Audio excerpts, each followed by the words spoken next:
كاساس كيف لك العباس دمرت المنتخب. تبديل ليش هاي؟ تبديل ليش؟ خاطر الكعبة.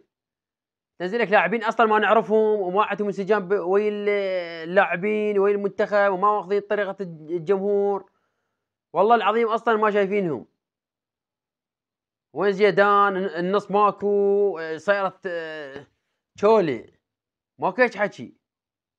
يتحملها كاساس وعدنان درجال والكل أي مشرف عنده إيد بالمنتخب يتحمل هاي الخسارة.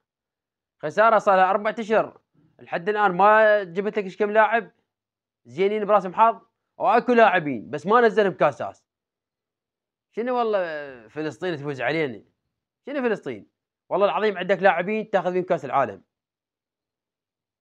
تنافس على كاس العالم، ما اقول لك تاخذ كاس العالم، لا تنافس على كاس العالم. شنو الخسارة هاي الخسارة؟ ايش تخلون واحد يطلع عن طوره؟ والله العظيم.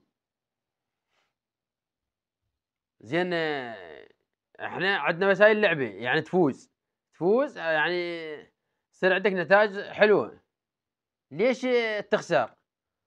ويراد لك لعبتين اللي تفوزن، يعني تفوز على كوريا، تفوز على الأردن. عم الأردن فريق عالمي عملاق وانبنى صحيح وجيل ذهبي للمنتخب الأردن وللأردن جيل ذهبي، والفلسطين همين جيل ذهبي. نزل عليهم هذا ابو كبشي كيف لك العباس سواهم طناطله.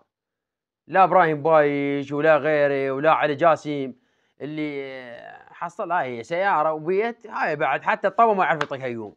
لعبتك موسم واحد ايش صار؟ ما تقول لي موسم واحد. هذا حكي كذي كتبوا لنا بالتعليقات يعني والله العظيم يعني ايش تحكي شو تقول